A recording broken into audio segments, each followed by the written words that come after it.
Ligne droite, la table ronde, Liselotte Dutreuil. Bonjour Liselotte Dutreuil. Bonjour Maude, bonjour à tous les auditeurs. La première boucherie halal de Creuse a ouvert la semaine dernière. Nous en avons parlé déjà hier, donc vous devriez être au courant si vous êtes régulier de la matinale. Si certains s'en offusquent, c'est qu'on imagine mal cette région reculée, paisible et préservée, finalement touchée par les symptômes du système multiculturel. Comment le marché du halal peut-il s'étendre dans nos campagnes les plus profondes ? Doit-on s'en inquiéter ? Est-ce une simple initiative individuelle et isolée ou bien est-ce une étape de plus dans une forme de colonisation culturelle ? Pour répondre à ces questions, je reçois aujourd'hui Alain de Peretti, vétérinaire et président de l'association Vigilance Halal. Bonjour Alain de Peretti. Bonjour. Merci beaucoup d'être parmi nous ce matin. Est-ce que pour commencer, vous pourriez nous dire de quel œil vous voyez cette nouvelle, donc l'ouverture d'une boucherie halal dans la Creuse ? Écoutez, ce n'est que l'expression de la loi du marché. À partir du moment où il y a une clientèle, évidemment, il y a des personnes qui essayent de satisfaire cette clientèle. La Creuse, on pensait que pouvait rester indemne, mais vous voyez, pas du tout. C'est une des manifestations du grand remplacement, si j'ose dire, pour aller bien sûr à la racine des choses, à l'essentiel des choses. Il ne faut pas rester à la surface et dire voilà, c'est le halal, c'est pas bien, etc. C'est tout simplement la manifestation de la colonisation de la France, j'ai pas peur du terme, par l'islam, avec ce que j'appelle le soft power du halal. Le halal, c'est une manifestation culturelle, plus que culturelle, qui permet, je vais revenir sur les inconvénients de l'abattage halal, mais disons que le halal, c'est beaucoup plus vaste que la viande, que la boucherie, que la viande des animaux. C'est défini par le Coran, c'est ce qui est permis, ce qui est autorisé pour les musulmans. Et le voile c'est halal, le ramadan c'est halal, cette orthopraxie de l'islam sert à nous accoutumer peu à peu à la charia, c'est-à-dire la loi musulmane. Et évidemment, c'est une question qui est liée au nombre. C'est bien la preuve, s'il en était besoin, qu'il y a un grand remplacement. On a dit que c'était un fantasme d'extrême droite, c'est tout simplement un fait avéré qu'on peut constater justement par ce genre de choses, puisqu'on pensait qu'en Creuse, ça pourrait jamais arriver. Bah oui, effectivement, et donc c'est là-dessus qu'on va rebondir. Alain de Peretti, la Creuse, dans l'imaginaire collectif, c'est la campagne profonde. Il y a déjà peu d'habitants, et alors le peu d'habitants qu'il y a, ce sont des Français autochtones, si vous me permettez le terme, qui élèvent leurs bêtes, justement, donc ils sont assez proches des animaux ou pas, ou des familles, mais on n'a pas cette image des quartiers entiers qui sont du coup plus étrangers que français désormais, comme on a dans les grandes villes, avec justement effectivement toutes ces boucheries qui répondent à une certaine demande. Comment ça se fait qu'en Creuse, on puisse avoir désormais cette demande ? Est-ce qu'on pourrait se rassurer en se disant que c'est peut-être simplement le fait d'une petite communauté, mais qui n'a pas réellement vocation à s'étendre ? Je pense que c'est la manifestation qu'il y en a suffisamment, puisque je pense que la personne qui a créé cette boucherie halal a fait une étude de marché. Encore que, on sait aussi que le halal, enfin le halal dans son acception la plus restreinte, c'est-à-dire la viande, est l'objet de trafic financier, donc qui mériterait d'être tracé. Ça a été demandé par certaines personnes, notamment je pense à Barisa Chiari, une sénatrice l'AREM d'ailleurs, qui en 2018, sur les antennes de CNews, avait demandé à ce que l'argent du halal soit tracé. Et on peut ne pas exclure que ça permette un blanchiment de trafic divers, etc., qui serait réalisé dans le 9-3. Bon, tout est possible, ça demanderait évidemment d'être suivi.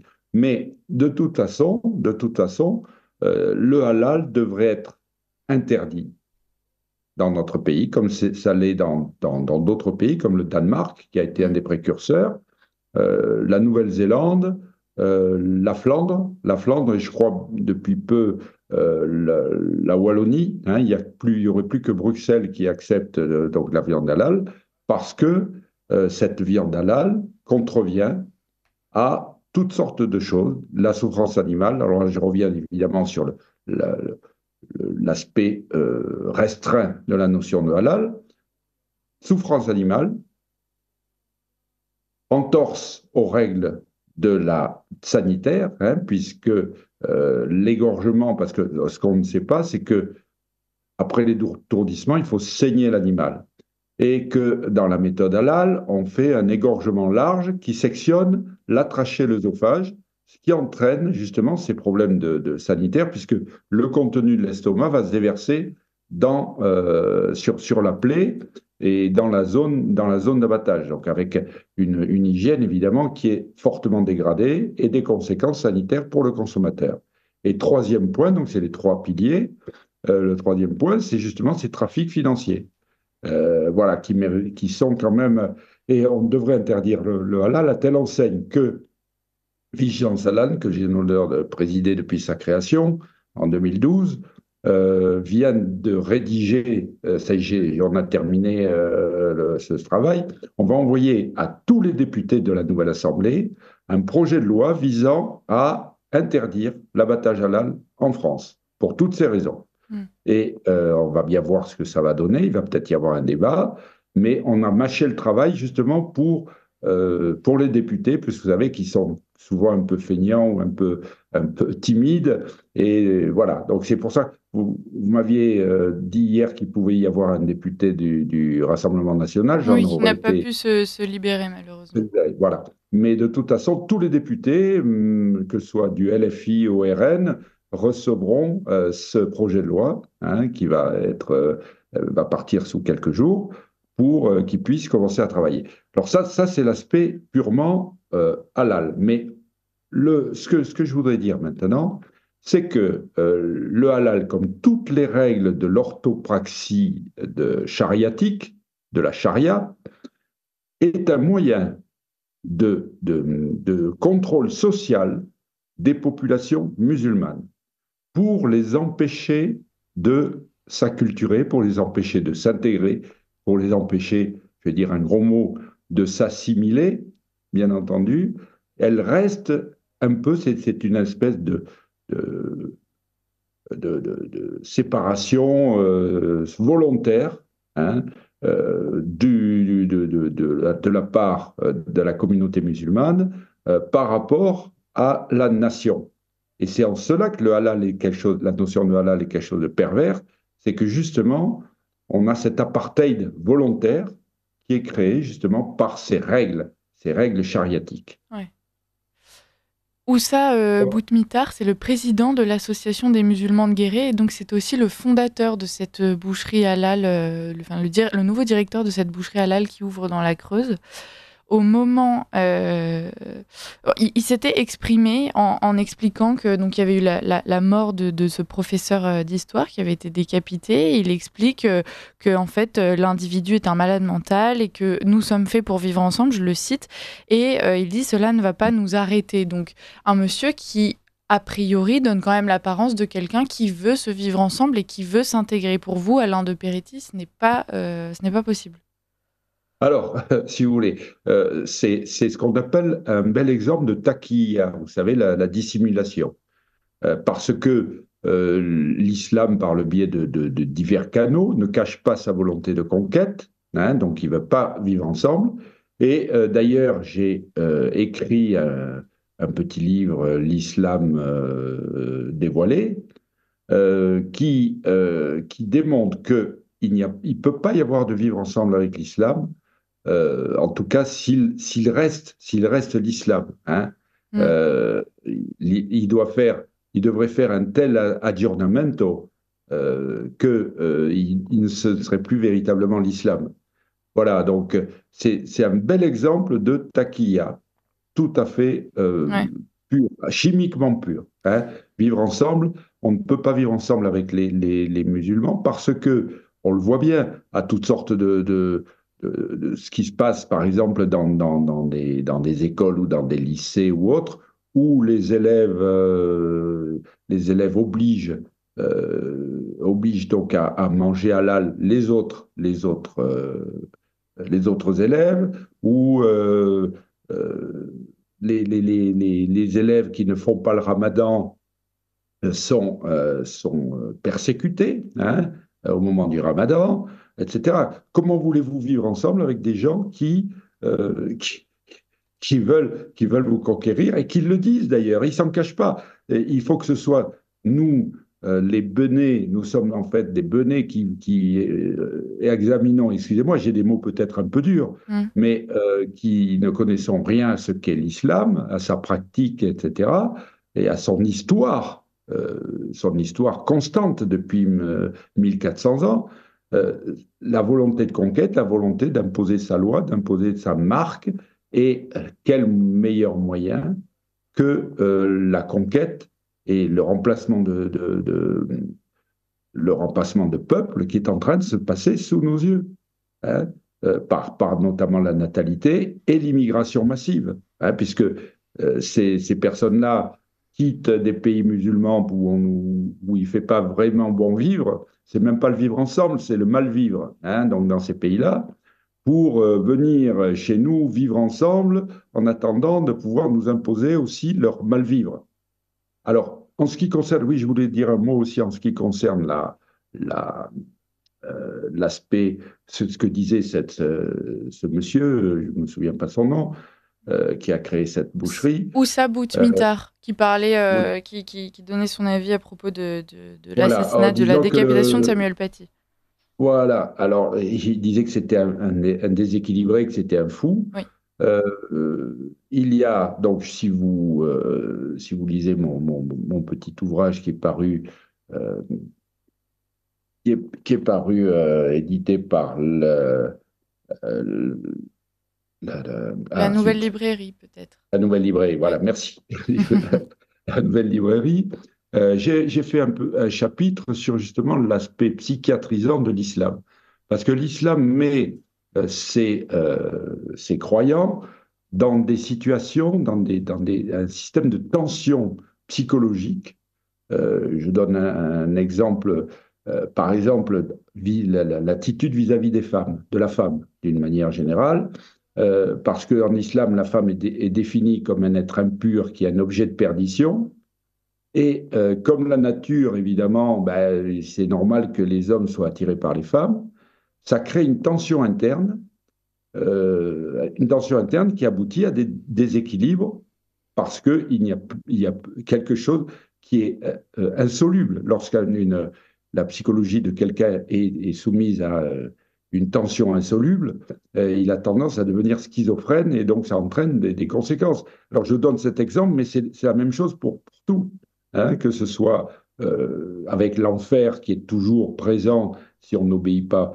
Et donc, alors, je sais bien, c'est pas très politiquement correct ce que je dis, mais je pense que l'islam, et c'est pas, des psychiatres le disent, des psychiatres le disent avant moi, bien entendu, je me suis basé sur des conclusions de psychiatres ou de psychologues, crée aussi une tendance au déséquilibre pour ceux qui y croient vraiment à fond. Alors bien sûr, il y a beaucoup d'hypocrisie dans l'islam, hein, parce que je vais vous donner un exemple flagrant, qui est la Nouvelle-Zélande. La Nouvelle-Zélande, excusez-moi, la Nouvelle-Zélande a interdit l'abattage rituel halal et cachère de ces moutons. Et il y a eu de grosses protestations, mais ils ont tenu bon. Et ça n'empêche pas les pays musulmans les plus rigoristes, Arabie Saoudite, euh, d'acheter de la viande de mouton néo-zélandais. Et donc, ça ne les empêche absolument pas de consommer cette viande parce qu'elle est bonne et pas chère et à un prix abordable. Vous voyez, c'est une vaste hypocrisie. Tout dans l'islam, à partir du moment où vous avez une religion qui est basée sur l'orthopraxie, c'est-à-dire l'apparence extérieure des règles, mais pas du tout à une adhésion, et par la peur, hein, bien sûr, une orthopraxie imposée par la peur, et pas du tout une adhésion du cœur, hein, comme dans le christianisme, par exemple, eh bien, vous avez une tendance naturelle à l'hypocrisie. Hein, c'est l'histoire des pharisiens. Alain de Si Peretti, je peux me puisqu'on permettre. parle des autres religions, et chers auditeurs, vous le voyez, nous suivons bien vos commentaires en direct. Il y a beaucoup d'auditeurs qui s'interrogent et qui expliquent. On parle beaucoup de l'islam et donc de l'abattage halal. Qu'en est-il de la nourriture cachère, puisque les juifs ont eux aussi leur supermarché, leur boucherie cachère. Comment est-ce qu'on doit interpréter ça? Est-ce qu'il y a une différence entre les deux, ou bien est-ce qu'on en parle juste Alors, simplement moins, Alain de Peretti? non, non, alors il y a aucune différence, en définitive, hein, quand on examine bien la chose, il n'y a aucune différence. La seule différence, c'est le nombre, disons que le cachère est plutôt en diminution, il représente 1% des abattages, alors que le halal représente 60% des abattages, et que, à ma connaissance, il n'y a pas de poussée inflationniste dans ce qui concerne les commerces cachers. Hein. Mais disons que de toute façon, l'abattage dans le projet de loi que nous soumettons à l'Assemblée, que ce soit le kasher ou le halal, seront interdits. Interdits pour des raisons objectives. Hein, ça ne sera pas parce que nous avons une haine des musulmans et des juifs, c'est parce que nous avons des règles qui sont établies à la fois par nos traditions et notre réflexion, y compris scientifique, hein, et rationnelle, et que ces pratiques n'ont plus aucune pertinence, si vous voulez, à l'heure actuelle, et nous pensons quand même qu'il est possible pour une religion de faire son aggiornamento, et que ce soit valable pour le judaïsme comme pour l'islam. Alain de Peretti, vous avez cité des chiffres, près de 60% des abattages aujourd'hui en France sont halal. C'est bien ça? Oui. Donc, a priori, vu la consommation moyenne de viande que nous avons, nous, Français, il y a aussi de nombreuses fois où nous consommons de la viande halal sans même le savoir. Bien sûr, bien sûr. Nous avons tous consommé de la viande halal sans le savoir. C'est pour ça que nous avons aussi, vous m'aviez donc gentiment invité pour présenter cette innovation. Hein. Nous avons une application pour smartphone qui s'appelle Suivez le coq, qui permet de déterminer si la viande que vous achetez provient d'un abattoir halal ou halal ou kasher, hein, dans les abattoirs. Mais voilà, donc comme il y a plus de 60%, parce que c'est des chiffres qui datent et qui mériteraient d'être réactualisés. Oui. Voilà. Mais effectivement, et une de nos, dans les discussions à propos de ce projet de loi, il y a deux choses. L'étourdissement doit être obligatoire, même quel que soit le truc. Donc après, le problème, c'est l'égorgement. L'égorgement, alors que nous pratiquons, nous, une saignée propre qui épargne la section de l'œsophage et de la trachée. Et ce travail précis peut être fait justement parce que l'animal est insensibilisé, il est étourdi et ne bouge pas. Hein. Il est certain que quand vous avez un animal qui est parfaitement vivant et conscient, vous ne pouvez pas le charcuter pour aller trouver les vaisseaux de façon précise. Et dans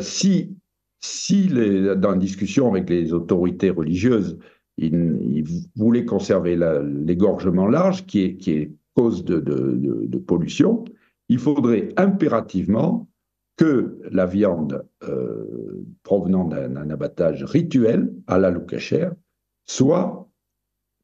connaisse un étiquetage spécifique. Ça devrait être une obligation. Et d'ailleurs, même à l'heure actuelle, sans autre forme de procès, d'évolution, cette viande devrait être identifiable et identifiée. Ouais. Voilà, parce que pour le consommateur, on vous fait, on parle de transparence et concernant les produits de consommation courante, et là, ça devrait être le cas, hein, possible, et c'est pas compliqué du tout à mettre en œuvre. Au-delà de la question religieuse et sanitaire et des problèmes donc, que pose l'abattage halal, on les comprend bien, Alain de Peretti, il y a aussi le problème des dons qui seront reversés derrière à des potentielles organisations islamistes. Vous avez documenté cela, donc on n'est pas dans la Oui. fiction, c'est pas un procès d'attention. Vous avez fait le lien entre des filières d'abattage halal et des organisations islamistes. Voilà, alors, ça a été, la documentation provient des États-Unis, où il y a eu un procès donc fédéral, justement, l'affaire Holy Land, hein, la Terre Sainte, Holy Land, qui était une société de charité islamique qui était financée par le halal et par l'argent du halal, et qui a été condamné, et cette société de charité islamique servait de paravent et de transfert pour une organisation terroriste qui s'appelle le Hamas. Hein. Donc, vous voyez un petit peu la chose. Et ce phénomène a aussi été démontré par une enquête journalistique au Canada, menée par Marc Dubuis, qui a démontré aussi cette chose-là. Alors, en France, évidemment, vous savez qu'on est très spécial.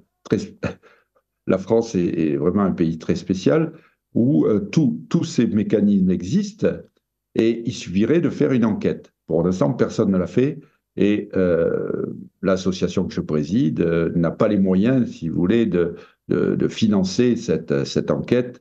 Ouais. Mais je vous citais Madame Barizak-Chiari, une sénatrice donc, de Paris d'ailleurs, et qui est originaire d'ailleurs de cette communauté, qui disait sur CNews en décembre 2018, le halal génère beaucoup d'argent et cet argent mériterait d'être tracé. Alors, que n'ont-ils travaillé et mis en place les moyens de tracer justement ces flux financiers? Ouais.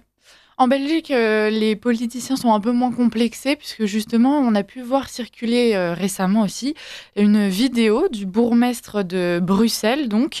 Alors je retrouve son nom dans un instant, Philippe Claus. Voilà, Philippe Claus, le bourgmestre socialiste de Bruxelles, qui déguste une nouvelle boisson, alors qui se rapprocherait du Coca-Cola, qui s'appelle le Salam Cola, et qui donc revendique le fait qu'une partie de l'argent des ventes sera reversée directement à des associations qui soutiennent la cause palestinienne. Donc là-dessus, on est encore un petit peu dans le flou. Et d'ailleurs, le gérant donc, de cette nouvelle marque, le Salam Cola, est un homme d'affaires pakistanais qui a été condamné pour fraude massive à la TVA. Ça va dans votre sens, Alain de Peretti. Bien sûr, Mais bien en sûr. même temps, ça démontre aussi que nos politiciens peuvent avoir assez peu de scrupules à le revendiquer. Est-ce que vous pensez que vos actions vont aboutir ? Alors, ben oui, si vous voulez, on est face à ce problème de corruption généralisée, hein, on le voit à tout instant. Il y a eu hier soir un très complément d'enquête, je crois, sur les liens entre McKinsey et le pouvoir que nous avons l'honneur de supporter depuis 7 ans. Il y a donc une corruption généralisée. Dans cette corruption, évidemment, l'islam trouve du carburant pour progresser, pour s'implanter, pour permettre donc une accoutumance de nos peuples européens, puisque l'Europe et en fait tous les pays européens sont plus ou moins concernés. On nous accoutumait peu à peu à la charia. C'est pour ça que j'appelle ça le soft power. Hein, alors, il y a l'argent, de même que, par exemple, pour la colonisation que nous connaissons depuis la dernière guerre par les États-Unis, est appuyée sur le hard power de l'armée, évidemment, de leur puissance militaire, mais aussi sur le soft power de leur culture, de la sous-culture américaine, hein, donc, puisque vous savez qu'ils nous ont imposé un quota de films, un quota de films américains. Et donc là, c'est un petit peu le même mécanisme, je fais le parallèle, bien entendu, et le halal, et donc ce recours à des marques qui permettent de financer, parce qu'on finançait le peuple palestinien, très bien, mais on se doute bien que il va y avoir des destinataires dans la quantité, d'abord des poches privées, bien entendu, mais aussi des destinataires qui seront moins reluisants. Et donc, tout ça, c'est un système qui est parfaitement en place. Alors, vous avez donc, par exemple, Madame Bergeau-Blaclair qui le démontre très bien dans son livre sur les frères musulmans, le frérisme. Alors, là où je ne partage pas toujours son avis, c'est qu'en fait, en mettant tout sur le dos des frères musulmans, elle évite à ses lecteurs, à ceux qui... alors, elle fait un travail remarquable du reste, hein, mais elle évite de montrer qu'en fait, c'est l'islam lui-même qui est le problème. C'est l'islam lui-même qui est dans et il ne s'en cache pas. En plus, toutes les déclarations sont là pour montrer qu'ils veulent reprendre la conquête qui a été mise sous le boisseau euh, depuis le XVIIe siècle, en gros, depuis la, la défaite des Turcs à, sous les remparts de Vienne. Hein, voilà. Tout ça, c'est quelque chose qui reste dans leur inconscient collectif ou même dans leur conscient, et ils veulent reprendre la conquête du monde. Ils ne s'en cachent absolument pas. Et le musulman modéré, pour le musulman modéré, est un peu une fiction, parce que malgré tout, on ne peut pas leur en vouloir d'être, on peut pas leur en vouloir d'être fiers de leur civilisation, d'être fiers de leur histoire. Et si nous l'étions, évidemment, nous aurions beaucoup plus d'anticorps pour résister à cette poussée, y compris dans la Creuse. On parlait de la Creuse et c'est très localisé, on était à l'échelle régionale. Vous avez parlé de ce que vous vouliez entreprendre à l'échelle nationale en interpellant nos députés justement sur cette question du halal. Est-ce que, Alain de Peretti, vous pensez qu'il serait pertinent de s'adresser également à l'Europe, puisqu'on le sait, l'Union européenne est friande justement de toutes ces réglementations qu'elle peut imposer aux pays qui la forment. Est-ce que vous pensez qu'aujourd'hui, il faudrait justement prendre le problème encore plus haut et puis essayer de régler ça à échelle européenne? Oui, alors, l'Europe, permettez-moi d'être quand même un peu sceptique, puisque l'Europe, justement, dans toute sa communication, euh, fait la promotion de l'islam, notamment par le biais du voile. Hein, ça ne vous aura pas échappé, vous êtes certainement au courant. Et donc, je ne pense pas que le salut viendra à l'Europe. Personnellement, je fais partie des gens qui pensent qu'il faudra que la France, et elle peut le faire si elle veut, si elle le veut, donc impose sa vision à l'Europe et non pas l'inverse. Donc, nous avons fait des actions en justice au niveau de l'Europe qui n'ont strictement rien donné, comme en France d'ailleurs, mais je pense que là, on a quand même des signes d'un craquement généralisé au niveau de l'Europe et qui devrait, à mon avis, il n'y a rien de bon à attendre de l'Europe. Hein. De toute façon, le, le, le but, ça va être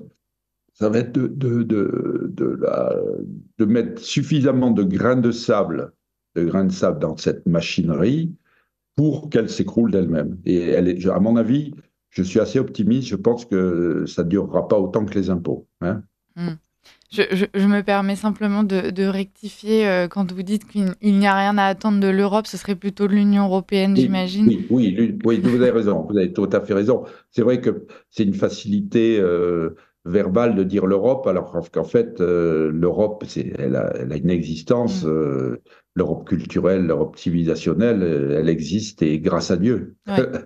si j'ose dire. Il nous reste quelques minutes, Alain de Peretti. Est-ce que vous pourriez rappeler à nos auditeurs comment est-ce qu'ils peuvent se procurer votre application qui permet justement de vérifier la provenance et la méthode d'abattage de la viande qu'ils achètent? On sait que parfois ça a une différence de prix conséquente et d'ailleurs vous vous battez contre ça aussi. Malgré tout, je pense que c'est un effort que chacun peut tenter de fournir après ce que vous nous avez expliqué au long de cet entretien.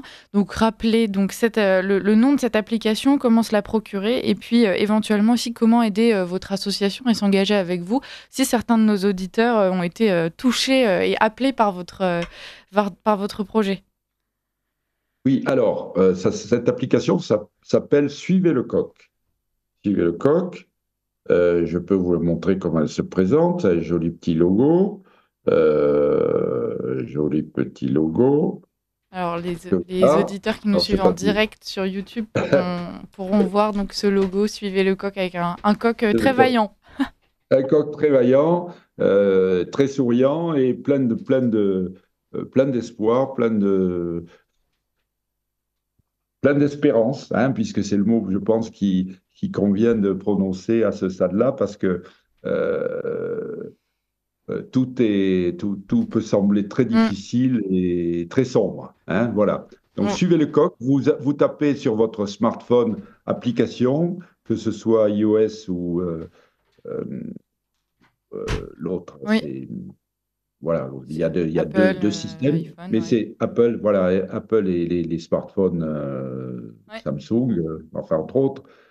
Et donc vous aurez, et alors là, n'oubliez pas, donc vous pouvez, alors oui, Rapidement, terminons Alain de Peretti. très rapidement. Oui, voilà, je vous conseille surtout d'aller acheter votre viande chez des bouchers artisanaux et Belle non pas conclusion. en grande surface. Voilà. Merci Je- beaucoup Alain de Peretti. On va finir là-dessus et sur votre appel à garder espoir malgré le monde qui semble parfois bien gris. Merci beaucoup d'avoir été parmi nous. Je rappelle que vous êtes vétérinaire et fondateur donc, de cette association Vigilance Halal. On vous recevra probablement très bientôt pour continuer à parler de tout ça. Merci et donc à très bientôt.